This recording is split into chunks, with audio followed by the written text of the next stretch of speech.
அனைவருக்கும் இனிய காலை வணக்கம். மலர்ந்திருக்கும் இந்த நாள் உங்கள் அனைவருக்கும் இனிய நாளாக அமைய வேண்டும் என வாழ்த்துக்கள் கூறிக்கொண்டு நியூஸ் போஸ்டின் காலை நேர பிரதான செய்திகளுடன் இணைந்து கொள்வது சிசிரகுமார் கிருஷாந்த் ராஜ். விரிவான செய்திகளுக்கு செல்லும் முன்னர் முதலில் இன்றைய தலைப்புச் செய்திகள். மேல்மாகாண கல்வி நிர்வாக சேவையின் பதவிகளுக்கு ஓய்வு பெற்ற உத்தியோகத்தர்களை இணைக்க நடவடிக்கை எடுக்கப்படுவதாக குற்றச்சாட்டு. செப்டம்பர் 21 அல்லது 28 வடமாகாண சபை தேர்தல் நடத்தப்படலாம். தேர்தல்கள் ஆணையாளர் பாரிய அளவில் சீர்திருத்தங்களை மேற்கொள்வதாக பிரேசில் ஜனாதிபதி தெரிவிப்பு. மேல் மாகாணத்தில் கல்வி நிர்வாக சேவையின் பதவிகளுக்கு ஓய்வு பெற்ற உத்தியோகத்தர்களை இணைத்துக் கொள்வதற்கு மாகாண கல்வி செயலாளர் நடவடிக்கை எடுத்துள்ளதாக இலங்கை ஆசிரியர் சங்கம் குற்றம் சாட்டியுள்ளது. இந்த நடவடிக்கை அரசு நிர்வாக சேவைக்கான சுற்று நிருபத்தினை கடுமையாக மீறும் வகையில் அமைந்துள்ளதாக சங்கத்தின் பிரதான செயலாளர் ஜோசப் ஸ்டாலின் குறிப்பிட்டுள்ளார். தற்போது சேவையில் போதிய அளவு உத்தியோகத்தர்கள் காணப்படும் நிலையில் இவ்வாறான நடவடிக்கை எடுக்கப்பட்டுள்ளமை அநீதியானது என இலங்கை ஆசிரியர் சங்கம் சுட்டிக்காட்டியுள்ளது. இந்த விடயம் தொடர்பில் மேல் மாகாண கல்வி செயலாளர் எஸ்.டி. கொடிக்காரவிடம் வினவிய போது தற்போது காணப்படும் வெற்றிடங்களை நிரப்புவதற்கு சேவையிலுள்ள உத்தியோகத்தர்களின் எண்ணிக்கை போதுமானதாக இல்லை என அவர் குறிப்பிட்டார். மேல் மாகாணத்தில் கல்வி நிர்வாக சேவையில் 85 உத்தியோகத்தர்களுக்கு பற்றாக்குறை காணப்படுவதாக அவர் கூறினார். அந்த வெற்றிடங்களை நிரப்புவதற்கு தகுதியானவர்களை தெரிவு செய்வதற்கு தகவல்களை திரட்டி வருவதாகவும் அதற்கு தகுதியானவர்கள் விண்ணப்பித்துள்ளதாகவும் மேல் மாகாண கல்வி செயலாளர் தெரிவித்தார். அதற்காகவே ஓய்வு பெற்ற உத்தியோகத்தர்கள் விண்ணப்பித்துள்ளதாகவும் அவர் குறிப்பிட்டார். விண்ணப்பிக்கும் அனைவரும் கட்டாயம் இணைத்துக் கொள்ளப்படுவார்கள் என்று இல்லை எனவும் தகுதியின் அடிப்படையில் உத்தியோகத்தர்கள் சேர்த்துக் கொள்ளப்படுவார்கள் எனவும் எஸ்.டி. கொடிக்கார மேலும் குறிப்பிட்டார்.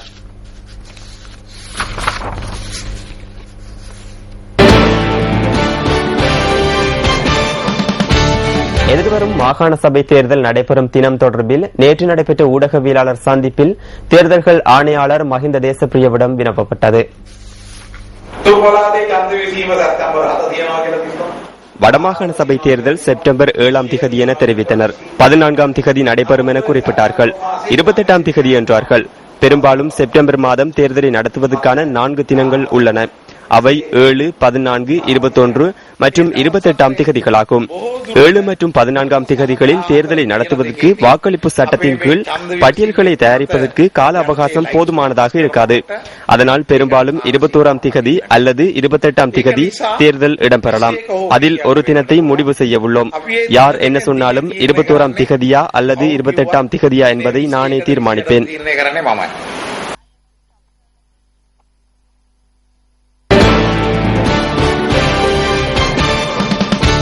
நீர்கொழும்பு மற்றும் கொழும்பு மெகசின் சிறைச்சாலைகளில் அண்மையில் மேற்கொள்ளப்பட்ட சுற்றி வளைப்புகளில் கண்டுபிடிக்கப்பட்ட தொலைபேசி சிம் அட்டைகளை பயங்கரவாத விசாரணை பிரிவினரிடம் ஒப்படைக்க உள்ளதாக சிறைச்சாலைகள் திணைக்களம் தெரிவிக்கின்றது. குறித்த சிம் அட்டைகளை பயன்படுத்தி முன்னெடுக்கப்பட்ட பல்வேறு நடவடிக்கைகள் தொடர்பில் கண்டறிய இந்த நடவடிக்கை எடுக்கப்பட்டுள்ளதாக சிறைச்சாலைகள் ஊடக பேச்சாளர் சிறைச்சாலைகள் ஆணையாளர் காமினி குலதுங்க சுட்டிக்காட்டுகின்றார். மெகசின் சிறைச்சாலையில் நேற்று முன்தினம் மேற்கொள்ளப்பட்ட திடீர் சுற்றி வளைப்பின் போது 13 கையடக்க தொலைபேசிகளும் பல சிம் அட்டைகளும் பணமும் கைப்பற்றப்பட்டன. அத்துடன் கடந்த 20 நீர்கொழும்பு சிறைச்சாலையிலும் சோதனை நடவடிக்கைகள் மேற்கொள்ளப்பட்டிருந்தன. இதன்போது 23 கையடக்க தொலைபேசிகள் மற்றும் 27 சிம் அட்டைகள் கண்டுபிடிக்கப்பட்டன. இது தொடர்பில் குறித்த சிறைச்சாலைகளில் உள்ள விசாரணைகள் ஆரம்பிக்கப்பட்டுள்ளதாக சிறைச்சாலைகள் ஊடக பேச்சாளரும் சிறைச்சாலைகள் ஆணையாளருமான காமினி குலதுங்க சுட்டிக்காட்டுகின்றார்.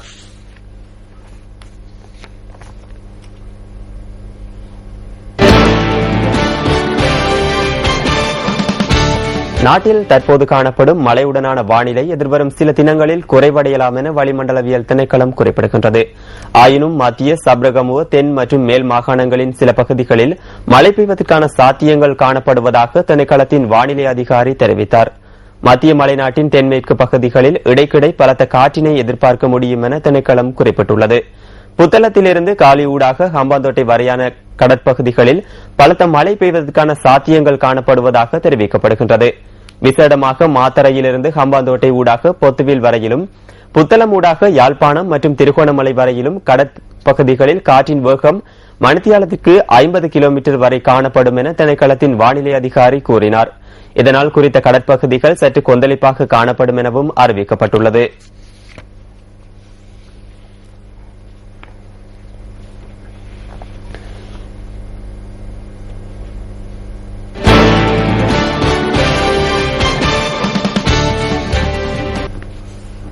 மத்திய மாகாணத்தில் வியாபார நோக்கத்தை அடிப்படையாக கொண்டு மேற்கொள்ளப்பட்ட செய்கை காரணமாக பெருமளவிலான சூழல் பாதிப்புகள் ஏற்பட்டுள்ளதாக மாகாண விவசாய மற்றும் சுற்றாடல் துறை அமைச்சு தெரிவிக்கின்றது. விசேடமாக பயண செய்கை காரணமாக நீர்த்தேக்கங்கள் சில வற்றி போயுள்ளதாகவும் அமைச்சர் நிமல் ஜெயதிச குறிப்பிட்டுள்ளார். இதற்கமைய பயண செய்கைகளை உடனடியாக அகற்றுவதற்கும் அவ்வாறான செய்கைகள் மீண்டும் நாட்டப்படுவதை தடுப்பதற்கும் நடவடிக்கை எடுப்பதாக அவர் கூறினார். மத்திய மாகாணத்தில் உள்ள நீரேந்து பகுதிகள் பலவும் இதனால் பாதிக்கப்பட்டுள்ளதாக மாகாண விவசாய மற்றும் சுற்றாடல் துறை அமைச்சு தெரிவிக்கின்றது. பயண செடிகளை அகற்றும் நடவடிக்கைகள் தற்போது சில பகுதிகளில் ஆரம்பிக்கப்பட்டுள்ளதாக அமைச்சர் நிமல் ஜெயதிச தெரிவித்தார். அதற்கு பதிலாக குறித்த பகுதிகளில் உள்நாட்டு தாவரங்கள் மற்றும் பல வகைகளை செய்கை செய்வதற்கு தற்போது நடவடிக்கை எடுக்கப்பட்டுள்ளதாக அவர் மேலும் கூறினார்.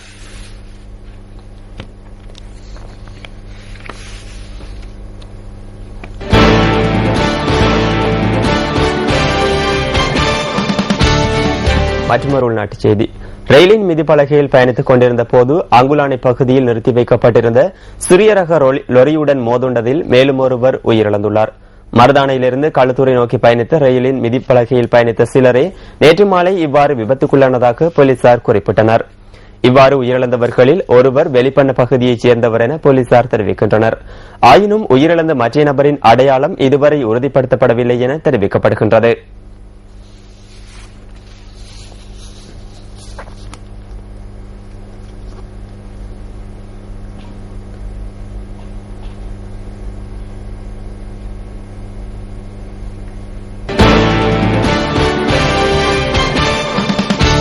இலங்கை மத்திய வங்கி வெளியிட்டுள்ள வெளிநாட்டு நாணய மாற்று விகிதங்களை சுமந்து வரும் விஸ் ஃபர்ஸ்ட் தொகுப்பு அடுத்து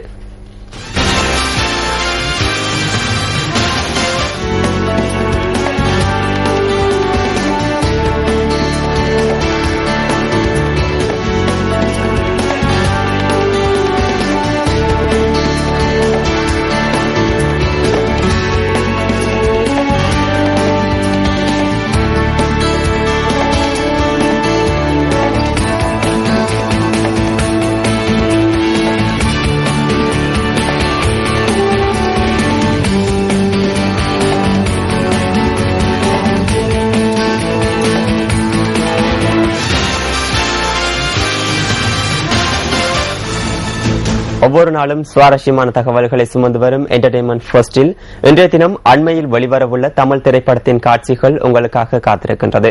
பல எதிர்பார்ப்புகளுக்கு மத்தியில் எதிர்வரும் ஆகஸ்ட் மாதம் விஜய் நடிப்பில் உருவாக உள்ள தலைவா திரைப்படம் அண்மையில் வெளிவரவுள்ளது. AL விஜய் இந்த திரைப்படத்தை இயக்கியுள்ளதுடன் அமலாபால், சத்யராஜ் மற்றும் சந்தானம் உள்ளிட்ட பலர் நடித்துள்ளனர். தலைவா திரைப்படத்தின் காட்சிகள் இன்றைய என்டர்டெயின்மெண்ட் ஃபர்ஸ்ட் தொகுப்பில்.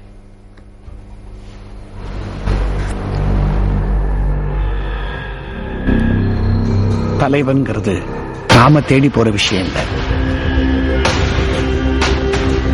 நம்ம தேடி வர விஷயம்.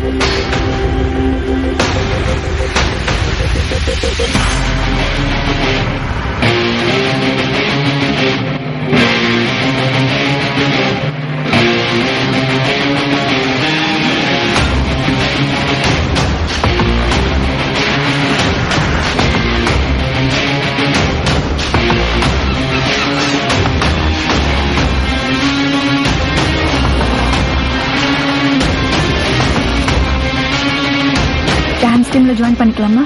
டான்ஸ்லாம் ரொம்ப கஷ்டம் ப்ரோ. என்ன ப்ரோ பெரிய டான்ஸ்? இப்படி தலையாட்டி தானே தமிழ்நாட்டுல பெரிய ஆளா இருக்காங்க.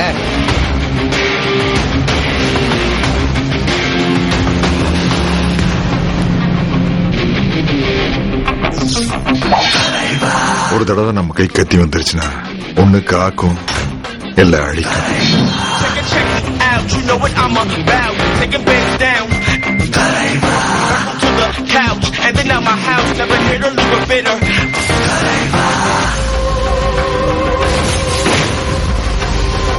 வாழ்றதுக்காக தான் மனுஷன் உருவாக்கினா ஜாதி மதம் இனம் மொழியெல்லாம். செத்ததுக்கு அப்புறம் எல்லாம் get out.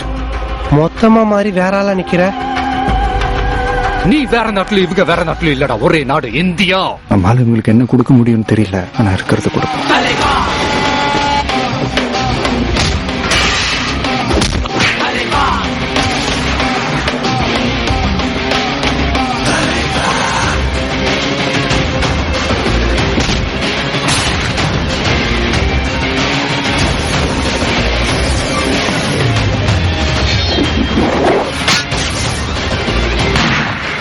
It's a do or die.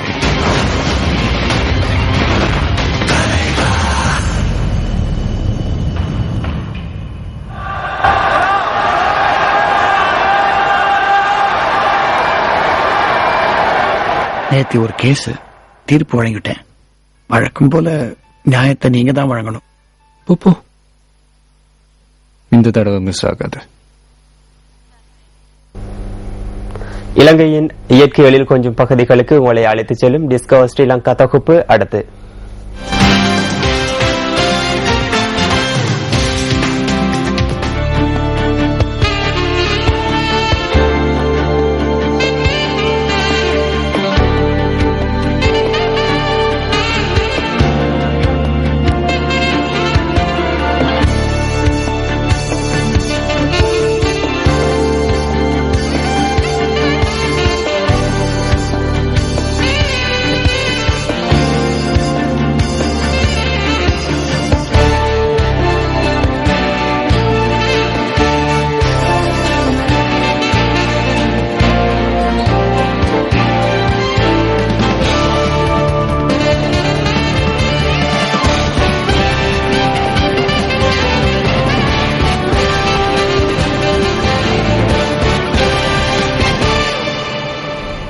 அந்த அழகிய காட்சிகளுடன் நியூஸ் ஃபர்ஸ்டின் காலை நேர பிரதான செய்திகள் நிறைவு பெறுகின்றன.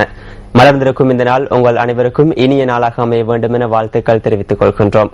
எமது அடுத்த பிரதான செய்திகளை 1 மணிக்கும் மணித்தியால செய்திகளை 10:25 எதிர்பாருங்கள். வணக்கம்.